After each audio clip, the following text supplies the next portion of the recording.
করতে পারবে। যেমন একটা মানুষ সিগারেট খাচ্ছে, কিন্তু সামনে দিয়ে একটা বুজুর্গ মানুষ হেঁটে যাচ্ছে, তাহলে লোকটা সিগারেট খাচ্ছে কিন্তু ওর মধ্যে এতটুকু লজ্জা হবে যে সিগারেটটা আর মুখে না দিয়ে পিছন দিকে হাত করে যতক্ষণ পর্যন্ত তার সামনে দিয়ে পার হয়ে না চলে যাবে ততক্ষণ পর্যন্ত মুখে সিগারেট দিবে না। ঠিক এইরকম আল্লাহর লজ্জা আমাদেরকে সবসময় রাখতে হবে। আল্লাহ রাব্বুল আলামিন সবসময় আমাদেরকে দেখছেন, শুনছেন আমাদের কথাবার্তা, এর উপর আমাদের ঈমান আছে। তো বলেন, আল্লাহ রাব্বুল আলামিন যখন আমাদেরকে দেখছেন, তো আমরা আল্লাহকে মানে দেখার আমাদের নিয়ত থাকা সত্ত্বেও আমরা কিভাবে আল্লাহর সামনে গুনাহ করি। বাপের সামনে একটা গুনহার কাম, একটা কথা আমরা মানে হাসি মজাক করতে পারি না। আর যিনি সব চাইতে বড়, যিনি আমার বাপকে মানে সৃষ্টি করেছেন, সারা পৃথিবী সৃষ্টি করেছেন, আর তিনার সামনে আমরা মানে পাপ করছি আর গুনহার কাজ করছি।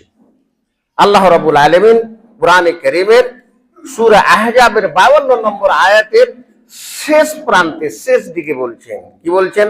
ওয়া কানাল্লাহু আলা কুল্লি শাইইন রাকিবা। যত জিনিস আছে পৃথিবীর মধ্যে, সমস্ত জিনিসকে আল্লাহ রাব্বুল আলামিন নিজের আয়ত্তের মধ্যে রেখেছেন, নিজের মেঘার মধ্যে রেখেছেন, মানে নিজের মেঘাবানের মধ্যে রয়েছে সমস্ত জিনিস। তো আল্লাহর উপরে যখন আমাদের এটা নিয়ত হবে যে আমি রাতের অন্ধকারেই হোক বা দিনের উজালাতেই হোক, আমি কিভাবে মানে গুনহার কাজটা করব, যখন আমাদের এটা নিয়ত আছে যে আল্লাহ রাব্বুল আলামিনের কাছে আমাদেরকে যে একদিন হিসাব ও কিতাব দিতে হবে, এটা ঈমান আমাদের আছে, তাহলে আমাদের ঈমান, এত ঈমান দৃঢ় বিশ্বাস থাকা সত্ত্বেও এটা আমাদের কিভাবে ঈমান আছে? কোরআনে কারীমের সূরা বাকারার 46 নম্বর আয়াতে আল্লাহ রাব্বুল আলামিন বলেছেন, কি বলেছেন?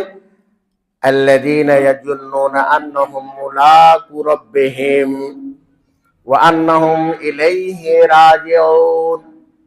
আমরা মুসলমান, আমাদের এটা বিশ্বাস আছে যে আমরা যাহা কিছু দুনিয়ার বুকে করছি, সমস্ত জিনিস আমরা যে করছি, আমাদের এটা বিশ্বাস আছে যে আমাদের রবের কাছে গিয়ে আমরা এই সমস্ত জিনিসকে পেয়ে যাব।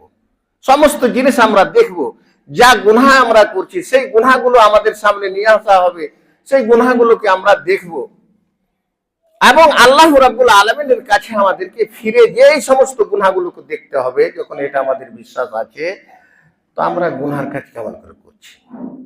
তো আমরা নির্লজ্জা বলেই আমাদের দ্বারাতে এই সমস্ত গুনাহ হয়ে যাচ্ছে।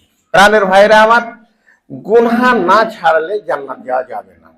আজকের বক্তব্যের যেটা আমার মানে শিরোনাম ছিল, সেটা ছিল যে গুনাহমুক্ত জীবন আমরা কিভাবে যাপন করব। এরই উপরে কয়েকটা হাদিস, কোরআনী আয়াত দিয়ে আপনাদের